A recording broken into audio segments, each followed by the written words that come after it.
जय भारत। जागृति न्यूज मध्ये आपल्या सर्वांचं स्वागत आहे।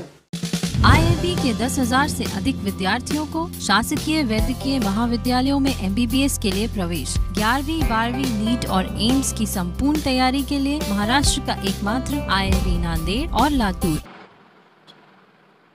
जय जिजाऊ छत्रपती शिवाजी महाराज आणि आज ज्यांची जयंती आहे छत्रपती संभाजी महाराज। आज संभाजी महाराजांची खरं 363वी जयंती। दुसरे स्वराज्याचे सुराज्याचे छत्रपती संभाजी महाराज आज त्यांची 14 मेला जी जयंती आपण पुरंदर किल्ल्यावर साजरी करतो गेली 20-21 वर्ष। पण लॉकडाऊनच्या काळामध्ये आज बेधडकच्या माध्यमातून आपल्याशी संवाद साधण्याची संधी उपलब्ध करून दिलेली आहे। 14 मे म्हटलं की संभाजी ब्रिगेडचे कार्यकर्ते असतील, छावा संघटनेचे कार्यकर्ते असतील, मराठा सेवा संघ, मराठा महासंघ हे उत्साहाने संभाजी महाराजांची जयंती देशभरामध्ये साजरी करतात। आम्ही ती पुरंदर किल्ल्यावर करतो। गेले 7-8 वर्षापासून चित्रपट क्षेत्रातले भरत जाधव असतील, अंकुश चौधरी असतील, अशोक समर्थ असतील किंवा साहित्य क्षेत्रातील तरुण असलेले शरद तांदळे असतील, सुशील दसकटे असतील, अशा लेखकांना आम्ही तिथं सन्मानित केलं। पत्रकार क्षेत्रातले अनेक दिग्गज लोकांना आम्ही त्या ठिकाणी सन्मान केला आणि ही परंपरा आज खरं तर खंडित होणार होती, पण बेधडकमुळे आज आम्हाला आपल्या समोर येता आलं।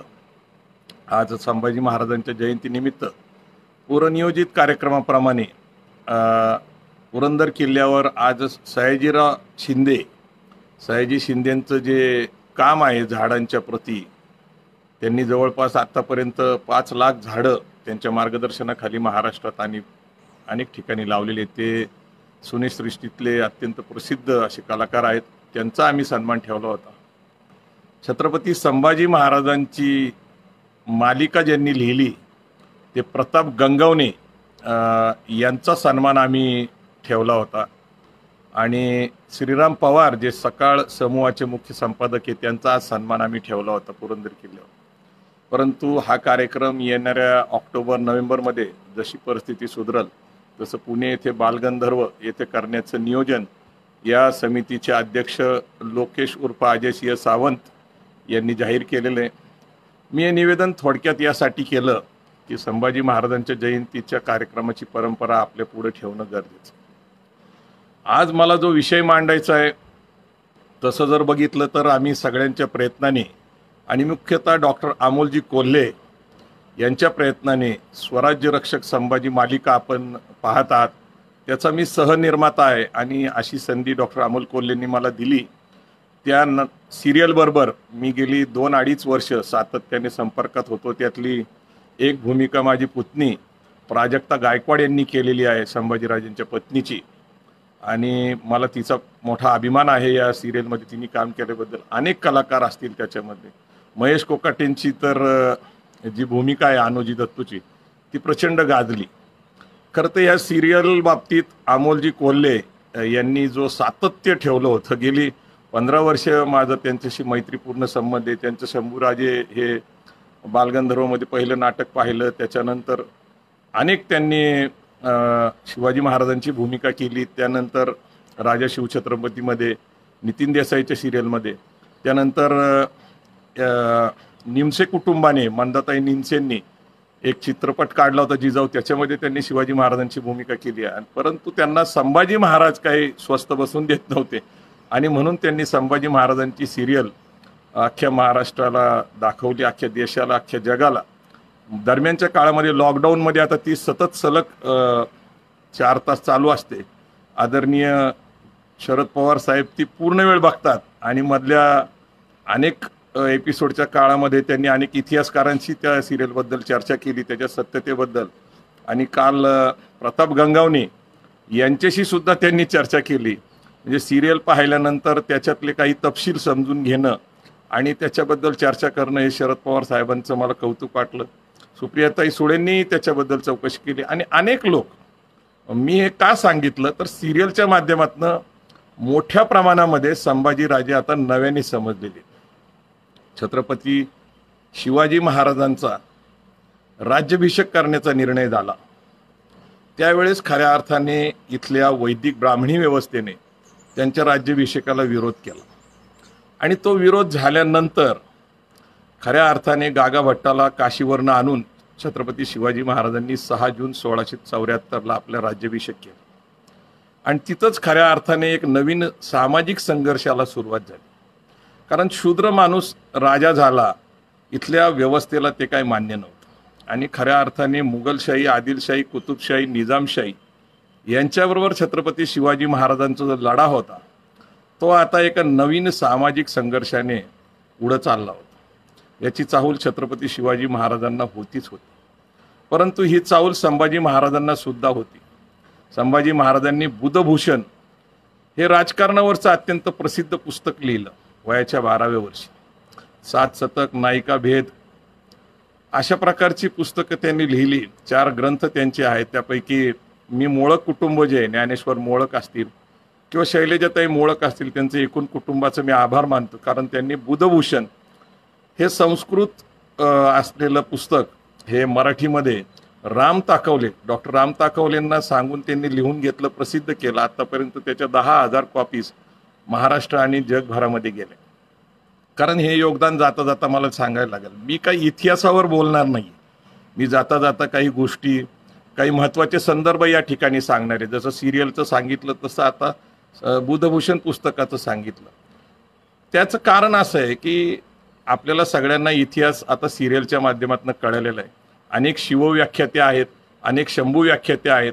मला आवर्जून नावं घ्यायची त्यांची. मग नितीन बनगुडे पाटील असतील, आत्ताच ज्यांना आमदारकी मिळाली ते आमचे सहकारी मित्र अमोल मेटकरी असतील, श्रीमंत कोकाटे असतील, प्रदीपदादा साळुंके असतील, यशवंत गोसावी असतील किंवा बालाजी गाडे असेल, असे माझे सहकारी जवळपास 125च्या आसपास आहेत ज्यांनी संभाजी महाराजांचं चरित्र संभाजी ब्रिगेड छावा संघटनेच्या माध्यमातून तळागाळापर्यंत पोहोचवले. तर संभाजी महाराजांचा जो सामाजिक संघर्ष आहे तो मला या ठिकाणी सांगणं गरजेचं वाटतं. कारण 2 गोष्टी आहेत त्याच्यामध्ये. छत्रपती शिवाजी महाराजांची लढाई सुराज्य आणि स्वातंत्र्य निर्माण करण्यासाठी होती. राज्याभिषेकाच्या वेळेस स्वराज्य आणि सुराज्य निर्माण झालं, परंतु त्यातून निर्माण झालेली एक सामाजिक लढाई स्वतः छत्रपती संभाजी महाराजांनी सुद्धा अनुभवली. कारण शिवाजी महाराजांचा राज्याभिषेक झाला आणि तिथून पुढं इथली जी ब्राह्मणी व्यवस्था आहे तिच्यामध्ये पसरलेली अस्वस्थता. कारण शिवाजी महाराजांना आता राजदंड मिळाला होता, तसंच धर्मदंड सुद्धा मिळाला होता. धर्मदंड का होता तर इथल्या व्यवस्थेतील जे काही वर्णव्यवस्थेतील श्रेष्ठ मानणारे लोक आहेत त्यांना सुद्धा शिक्षा करण्याचा अधिकार राज्याभिषेकाने शिवाजी महाराजांना मिळाला होता. कारण ते सार्वभौम राजे झाले होते. आणि पुढची जी काळ आहे 74 ते जवळपास 80 पर्यंत शिवाजी महाराजांना आयुष्य लाभलं. त्यांची इच्छा होती अहद तंजावर तहद पेशावर अवघा मुलुका आपला.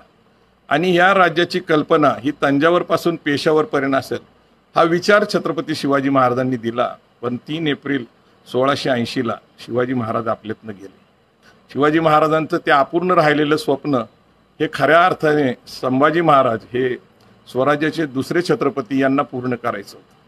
ते सुद्धा एकाच वेळेस आदिलशाही, कुतुबशाही, मोगलशाही, अगदी पोर्चुगीज आणि इंग्रजांबरोबर लढत होते. आता हे सगळं का सांगायचं तर 1680ला छत्रपती शिवाजी महाराज गेले रायगडावर, परंतु ही वार्ता संभाजी महाराजांना कळवण्यात आली नव्हती. शिवाजी महाराज गेल्यानंतर अष्टप्रधान मंडळाने राजाराम महाराज अत्यंत लहान वयामध्ये, बालवयामध्ये त्यांना गादीवर बसून त्यांना छत्रपती घोषित करण्यात आलं. आणि याच अष्टप्रधान मंडळाने पन्हाळ्याला असलेल्या संभाजी महाराजांना अटक करण्याची योजना बनवली. एकीकडे आपल्या वडिलांचं निधन झाल्याची सुद्धा वार्ता पोहोचवली नाही आणि दुसरी गोष्ट त्यांना अटक करून त्यांना कैद करण्याची योजना बनवली गेली. 2 महिन्यांनी हे रायगडावरून निघालेलं अष्टप्रधान मंडळ हे पन्हाळ्याला पोहोचलं. पन्हाळ्याला गेल्यानंतर संभाजी महाराजांना अटक करण्याचा त्यांनी प्रयत्न केला, पण हंबीरराव मोहितेंनी आपली भूमिका बदलली आणि ते छत्रपती संभाजी महाराजांच्या बाजूने उभा राहिले आणि अष्टप्रधान मंडळाला त्यांनी अटक केली. त्यांना अटक करून संभाजी महाराज, हंबीरराव मोहिते रायगडावर आले. खरं तर शिवाजी महाराजांचे हे सहकारी असल्यामुळं त्यांना प्रथम संभाजी महाराजांनी माफी दिली. त्यानंतरही त्यांचे डावपेच सुरूच होते. छत्रपती संभाजी महाराजांवर विषप्रयोग अनेक वेळा झाले. अनेक वेळा विषप्रयोग झाले, त्यांच्यावर घात करण्याचा प्रयत्न झाला. खरं तर संभाजी महाराज हे इथं स्वराज्य आणि सुराज्य हे शिवाजी महाराजांचा विचार घेऊन पुढे चालले होते. मग त्यांचाच घात त्यांचे अष्टप्रधान मंडळातले लोक का करत होते याचा आपल्याला विचार करायला पाहिजे आणि इतिहासकारांनी पुनर्विचार करणं गरजेचं आहे. कारण दोन गोष्टी आहेत की शिवाजी महाराजांचा राज्याभिषेक नाकारणे, शिवाजी महाराजांच्या मृत्यूबद्दल बऱ्याच संशय आहे आणि तो संशय असायचं कारणही आहे की शिवाजी महाराज सुदृढ असताना, चांगल्या तब्येत असताना सुद्धा ते किल्ले रायगडावर गेले. तो जो कालखंड आहे त्याचा एक अभ्यास करणं गरजेचं आहे. कारण शिवाजी महाराज गेल्यामुळं या देशाची, या महाराष्ट्राची प्रचंड हानी झाली त्या काळातही आजही. कारण शिवाजी महाराजांना फक्त 50 वर्षाचं आयुष्य लाभलं. कदाचित ते दीर्घकाळ आयुष्य लाभलं असतं तर कदाचित महाराष्ट्राचा आणि देशाचा इतिहास वेगळा लाभला असता. त्यानंतर जो संघर्ष सुरू झाला, सामाजिक सांस्कृतिक संघर्ष, त्याची किंमत संभाजी महाराजांना मोजावा लागली.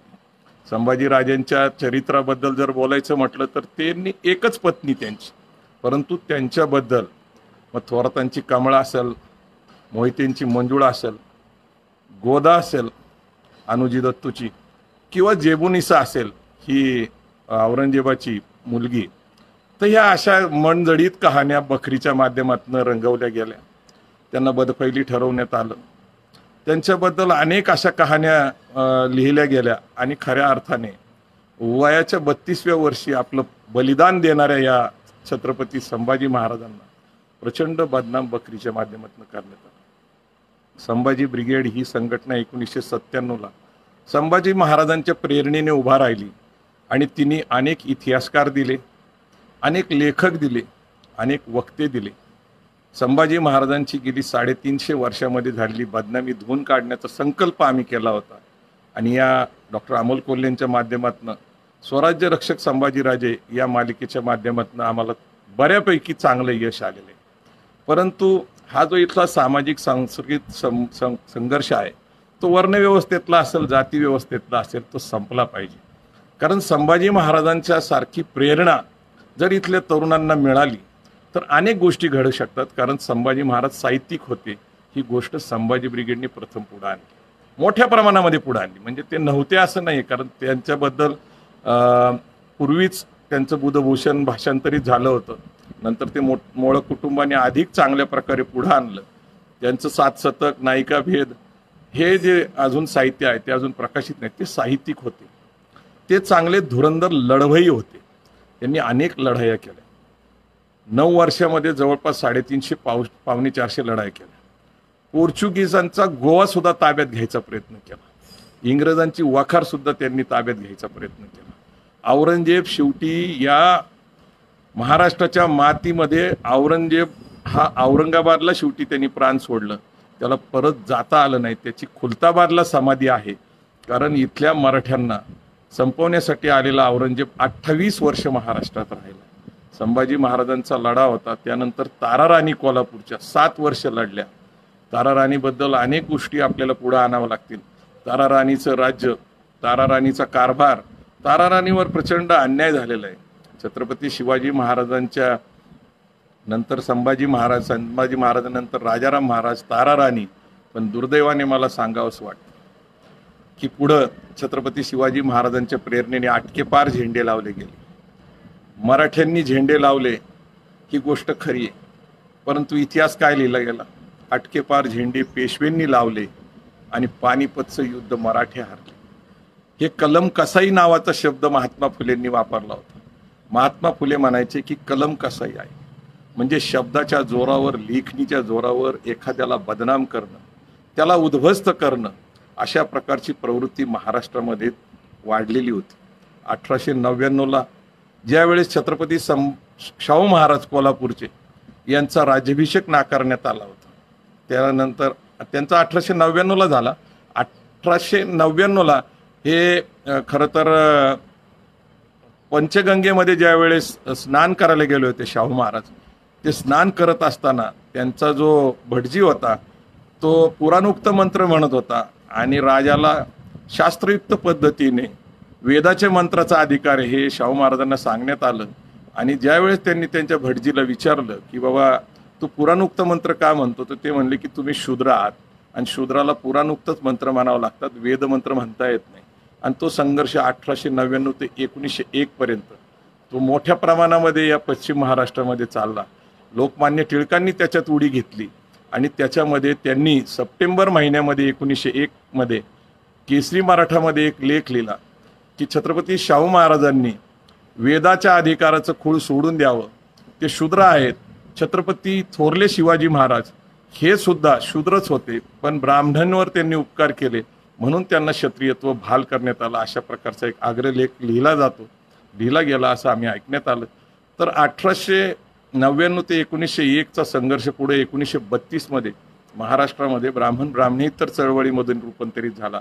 आणि त्या काळामध्ये प्रचंड लिखाण ब्राह्मण समाजाच्या काही लेखकांनी आणि बहुजन समाजाच्या काही लेखकांनी इतिहासाचा संदर्भ न घेता प्रचंड विकृत प्रकारचे लिखाण झालं आणि त्यातून खरा इतिहास समाजापुढे येणं अवघड झालं.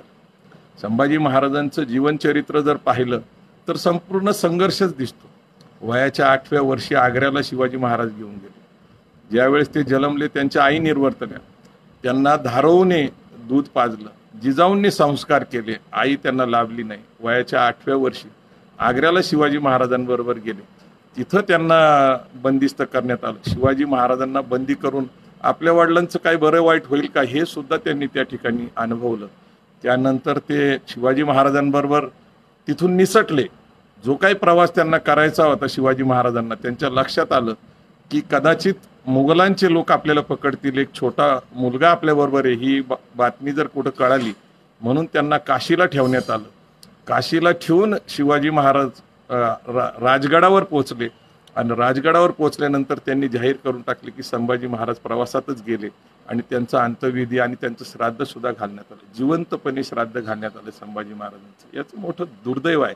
पुढे संभाजी महाराजांना घेऊन आले, नंतर त्यांचा स्वतंत्र कारभार पन्हाळ्याहून सुरू झाला. हे जरी सगळं खरंच असलं तर या राजाला आयुष्य 32 वर्षाचं मिळालं, पण प्रचंड यातना सहन करावं लागलं. शिवाजी महाराज गेल्यानंतर इथल्या लोकांनी असहकार्याची भूमिका घेतली. अष्टप्रधानातले 3 चिटणीस असतील, अनुजी दत्तू असतील, राहुजी सोमनाथ असतील, आपण सिरियलच्या माध्यमातून बघितलं की त्यांनी प्रचंड असहकार्याची भूमिका घेतली. शेवटी त्यांना हत्तीच्या पायाखाली देण्यात आलं आणि पुढे याच चिटणीस बखर लिहिणाऱ्या चिटणीसाच्या नातूने संभाजी महाराजांची प्रचंड बदनामी, ज्यावेळेस तो जिंजीला होता त्यांनी बखर लिहून केली. संभाजी महाराजांचं सुद्धा जर तुम्ही बघितलं तर दुर्दैव हेच आहे की इथली जी व्यवस्था आहे ती आपण पहिल्यांदा समजून घेतली पाहिजे.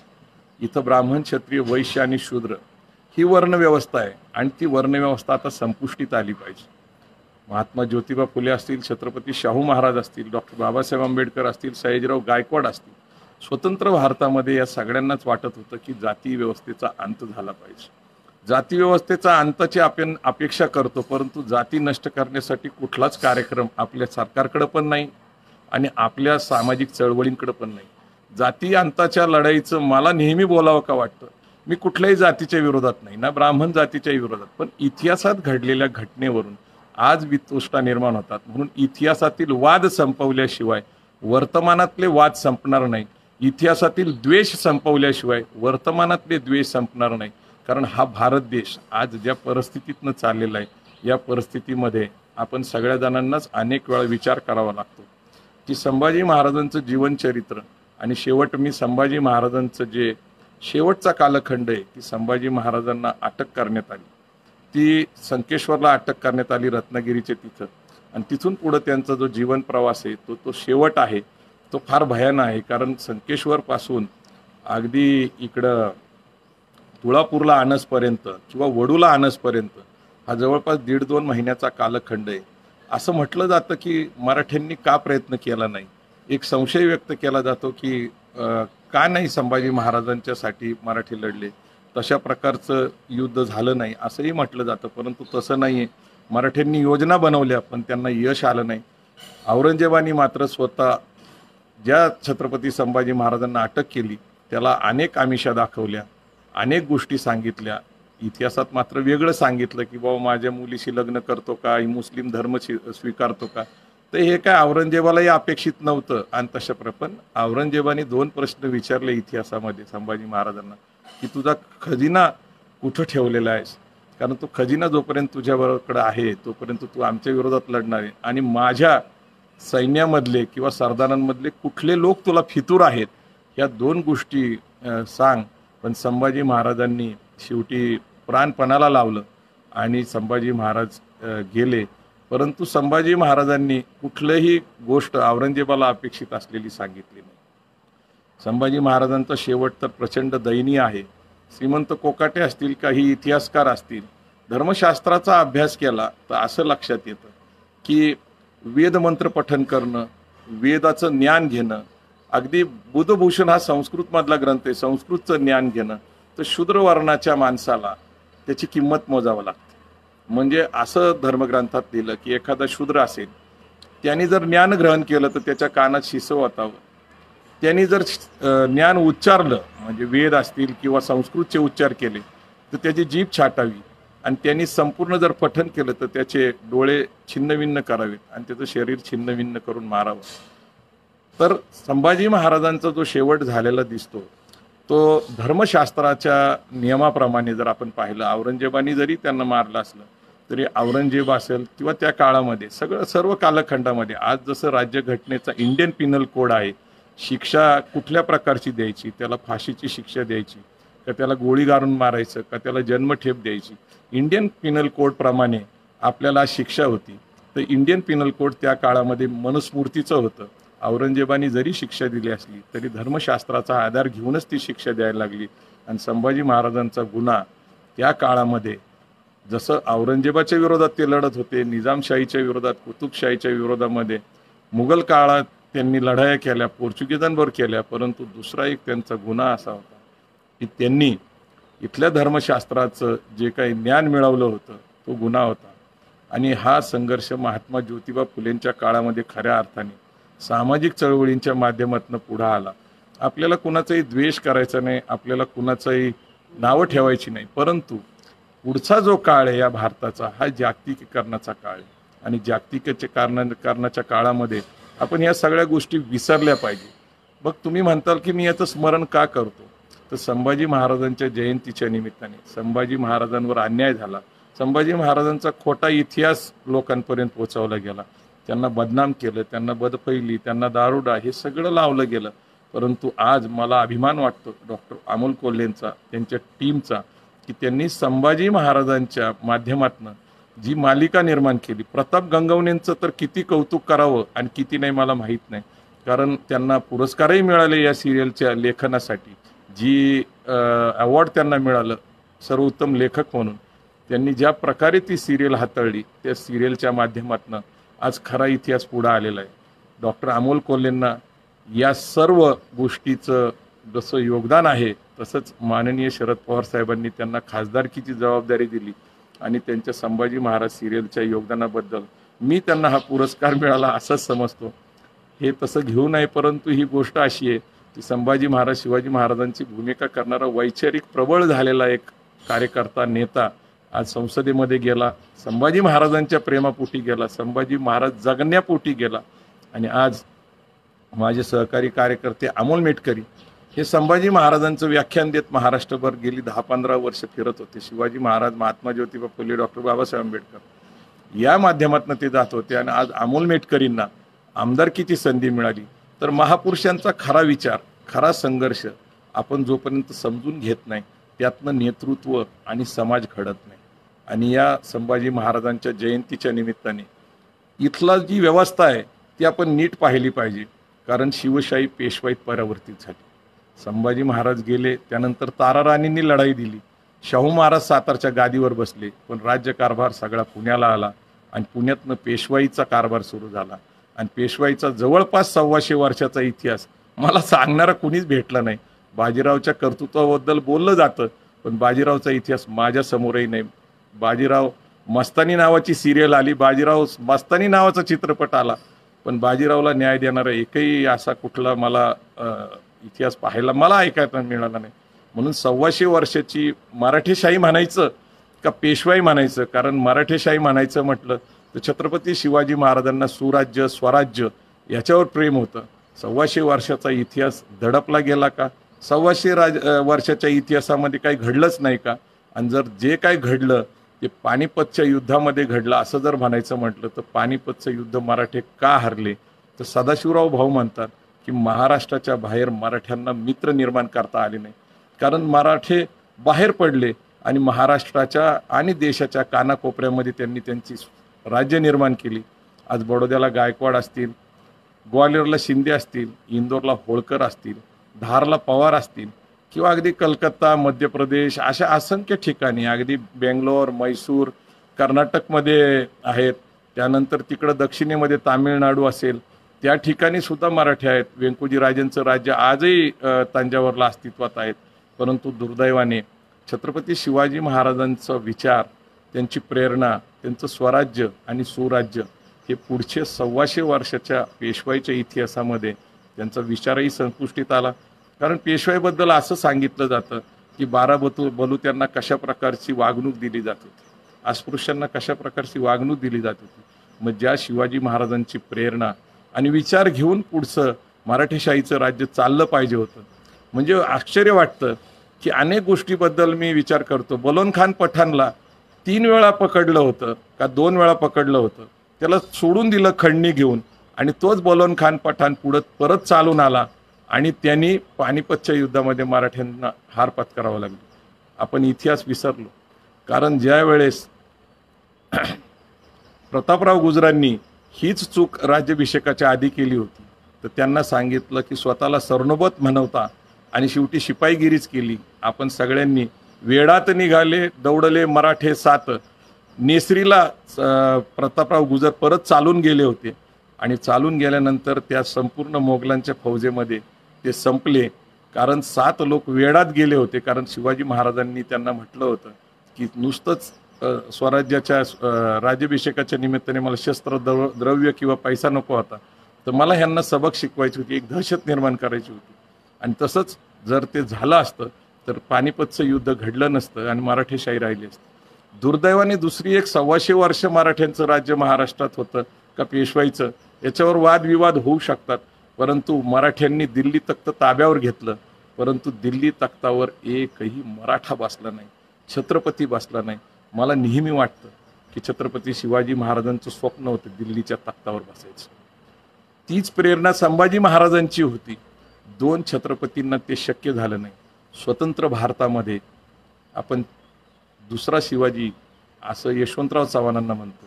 यशवंतराव चव्हाणांना सुद्धा 2 वेळा संधी आली दिल्लीच्या तख्तावर बसण्याची, पण महाराष्ट्रातील मराठ्यांनी त्यांना साथ दिली नाही आणि दिल्लीच्या तख्तावर बसण्यापासून ते वंचित राहिले. ते उपपंतप्रधान झाले, पण पंतप्रधान होण्याची संधी आली होती, पण ते इंदिरा गांधींकडे गेले आणि त्यांनी इंदिरा गांधींना विचारलं की तुम्ही पंतप्रधान होण्यास इच्छुक असाल तर मी इच्छुक नाही, आणि इंदिरा गांधींनी त्यांना निरोप पाठवला की मी इच्छुक आहे. ती संधी हुकली. 2 वेळा प्रति शिवाजी ज्यांना म्हटलं गेलं ते यशवंतरावांची संधी गेली आणि नंतर माननीय शरद पवार साहेब यांनाही 2दा संधी आली आणि दोन्ही वेळेस त्यांच्या संधी गेल्या. मराठ्यांचा इतिहास इतका वैभवशाली आहे. इथं या देशाचा इतिहास जर लिहायचा म्हटलं तर मराठ्यांशिवाय लिहिता येत नाही. स्वराज्याची प्रेरणा असेल, स्वातंत्र्याची प्रेरणा असेल, अगदी समाजकारण असेल, राजकारण असेल, ठीक आहे, काही वादापुरता आपण काही लोकांची नावं बाजूला ठेवू, परंतु आपल्या महाराष्ट्राचा इतिहास स्वराज्याचा, स्वातंत्र्याचा, मुघल काळातला जसा वैभवशाली आहे तसं स्वतंत्र भारतात सुद्धा वैभवशाली इतिहास आहे. आपण जर पाहिलं तर महात्मा फुले हे महाराष्ट्रात जन्माला आले, शाहू महाराज महाराष्ट्रात जन्माला आले, बाबासाहेब आंबेडकर महाराष्ट्रात जन्माला आले, स्वातंत्र्याची प्रेरणा घेऊन हे सगळे जन्माला आले. आणि सयाजीराव गायकवाड महाराष्ट्रातच होते, पण त्यावेळेस द्विभाषिक राज्य होतं गुजरात आणि महाराष्ट्र. अनेक लोक महाराष्ट्रामध्ये, म्हणजे समाजकारण असेल, राजकारण असेल, इतिहास असेल, तर संपूर्ण वैभवशाली इतिहास महाराष्ट्राचा आहे. परंतु दुर्दैवाने माझं एक निरीक्षण मी आपल्याला सांगतो की महाराष्ट्राला दिल्ली तख्तावर बसण्याचं स्वप्न 2 छत्रपतींनाही राहून गेलं आणि 2 लोकनेत्यांनाही राहून गेलं. पण सहज नजर टाका, आज गुजरातमध्ये जर पाहिलं तर मोरारजी देसाई पहिल्यांदा पंतप्रधान झाले होते, आज नरेंद्रभाई मोदी आहेत. त्याला लागून असलेल्या मध्य प्रदेशमधनं अटल बिहारी वाजपेयी झाले होते. त्याला लागून असलेल्या आंध्र प्रदेशमधनं नरसिंहराव पंतप्रधान झाले होते आणि कर्नाटकमधनं देवगौडा हे पंतप्रधान झाले होते. कर्नाटकला काय इतिहास आहे समाजकारणाचा मला माहीत नाही. पूर्वीचा मुघल काळातला तोही मला माहीत नाही. अत्यंत लढवई असलेला हा मराठा समाज अत्यंत म्हणजे सुसंस्कृत म्हणा, अनेक प्रकारे आपण त्याचं कौतुक करू शकतो. पण गुजरातला पंतप्रधान लाभला, मध्य प्रदेशला लाभला, आंध्र प्रदेशला लाभला, कर्नाटकला लाभला, पण महाराष्ट्राला मात्र पंतप्रधान पदावर दावा सांगता नाही आला. त्या पंजाबचं बघा वैशिष्ट्य केवढं मोठं आहे. तिथं पंतप्रधान पद मिळालं, राष्ट्रपती पद मिळालं, परंतु दुर्दैवाने महाराष्ट्राचा इतिहास इतका वैभवशाली. आपण छत्रपती शिवाजी महाराजांचं नाव घेतो, छत्रपती संभाजी महाराजांचं नाव घेतो, समाजकारणामध्ये फुले शाहू आंबेडकर, सयाजीराव गायकवाडांचं नाव घेतो, परंतु यातनं आपण का शिकत नाही? इतिहासातनं शिकायचं असतं, वर्तमानामध्ये विचार करायचा असतो आणि भविष्याचं नियोजन करायचं असतं. महाराष्ट्रामधला हा संघर्षशाली सामाजिक राजकीय इतिहास इतका वैभवशाली आहे. एवढा वैभवशाली इतिहास असताना सुद्धा दुर्दैवाने आज संभाजी महाराजांच्या जयंतीच्या निमित्ताने त्यांचा संघर्ष असेल, छत्रपती शिवाजी महाराजांचा संघर्ष असेल, हा कधी कामी येणार आहे? महाराष्ट्राचा एकदा तरी पंतप्रधान झालाच पाहिजे असं मला नेहमी वाटतं, परंतु याच्यासाठी सामाजिक सांस्कृतिक जडणघडण केली पाहिजे. आम्ही संभाजी ब्रिगेडच्या माध्यमातून एक खासदार दिला, एक आमदार दिला असं आपण म्हणतो. हे आमच्या संभाजी ब्रिगेडच्या चळवळीला वैभवच आहे. आज एक नव्या इतिहासाची नोंद झालेली आहे. परंतु एक लक्षात घेतलं पाहिजे की छत्रपती संभाजी महाराजांची प्रेरणा, शिवाजी महाराजांची प्रेरणा घेऊन महाराष्ट्रामध्ये वैचारिक चळवळ चालवणं आजच्या काळामध्ये मोठं कठीण झालेलं आहे. आणि म्हणून फेसबुक लाईव्हच्या माध्यमातून आज संभाजी महाराजांची सकाळी जयंतीच्या निमित्ताने श्रीमंत कोकाटे असतील, अमरजीत पाटील असतील किंवा अनेक लोकांनी हे विवेचन केलेलं आहे, त्यांचा इतिहास सांगितला आहे. म्हणून मी इतिहासात गेलो नाही. शिवशाही पेशवाईत कशी परावर्तित झाली त्याचं फक्त एक छोटंसं विश्लेषण करतो आणि थांबणार आहे. कारण शिवाजी महाराजांचा राज्याभिषेकापासून सुरू झालेला हा संपूर्ण लढा तो पुढं संभाजी महाराजांना अटक करतपर्यंत आणि शेवट संभाजी महाराजांना औरंगजेबाच्या ताब्यात देसपर्यंत आणि तिथून पुढं जर आपण पाहिलं तर ती संपूर्ण पेशवाई या महाराष्ट्रात आली. मागच्या 5 वर्ष या महाराष्ट्रामध्ये पेशवाईची खदखद वाढली होती. ती खदखद या बहुजन समाजाच्या संभाजी ब्रिगेडच्या कार्यकर्त्यांनी जेजुरीच्या इथं शपथ घेऊन उलथून लावली. हे मी का सांगतो? खरं तर हे राजकारणाचा आज दिवस नाही आहे, परंतु अमोल मेटकरी हे आमदार झाल्यानंतर खरं तर हे उघड सत्य आहे की जी पेशवाई गेल्या 5 वर्षामध्ये महाराष्ट्रामध्ये खदखद करत होती, पुरोगामी विचाराच्या लोकांना, लेखकांना असुरक्षित वाटत होतं, आम्ही ते केलं. हे छोटीशी गोष्ट संभाजी ब्रिगेडच्या कार्यकर्त्यांनी केली. इथलं राज्य उलथवून लावलं पेशवाईचं. तसंच पुढच्या काळामध्ये आता हा वाद संपुष्टीत आणून आपण सगळ्यांनी एकत्र यावं. एकत्र येऊन संभाजी महाराजांवर झालेला जो अन्याय आहे इतिहासातला, अजून अनेक गोष्टी आहेत, अनेक गोष्टी संशोधक शोधून काढतील आणि शिवाजी महाराजांचं जे काही शेवट आहे त्याच्याबद्दलही बराच संशय आहे, तो सुद्धा पुढे येणं गरजेचं आहे. आणि संभाजी महाराजांच्या बाबतीत त्यांचाही शेवट जो आहे तो अशाच प्रकारचा का झाला याच्यात इतिहासातील पुरावे तपासून, धर्मशास्त्राचे पुरावे तपासून आपल्याला त्याच्यात सखोल अभ्यास करावा लागेल. आणि मित्रांनो, मला सांगताना एवढंच सांगायचं आहे की पेशवाईचा काळ खरंच चांगला नव्हता आणि तसा काळ परत येऊ नये. आणि म्हणून सजग असलेल्या बहुजन समाजाने शिवाजी महाराज, महात्मा ज्योतिबा फुले, छत्रपती शाहू महाराज, सयाजीराव गायकवाड, डॉक्टर बाबासाहेब आंबेडकर, अगदी विठ्ठलरामजी शिंदे आणि सर्व बहुजन चळवळीतल्या लोकांना माझी नम्रपणे विनंती आहे की महाराष्ट्राचा सामाजिक इतिहास विसरू नका, अन्यथा आपल्यावर परत एक पेशवाई लादण्याची शक्यता आहे. कारण ते सातत्याने तो प्रयत्न करत आहे. संभाजी महाराजांच्या जयंतीच्या निमित्ताने माझ्याकडून काही चुकून बोललं गेलं असेल तर क्षमा असावी. 363व्या संभाजी महाराजांच्या जयंतीच्या निमित्ताने मला आपल्याशी संवाद साधता आला. जय जिजाऊ, जय शिवराय, जय शंभू. जागृती न्यूजला आपण प्रथमच पाहत असाल तर जागृती न्यूजला शेअर, लाईक, सबस्क्राईब करा, जेणेकरून मीडियामध्ये काम करणाऱ्या लोकांना प्रोत्साहन मिळेल. आणि हो, नेहमी जागृत राहा.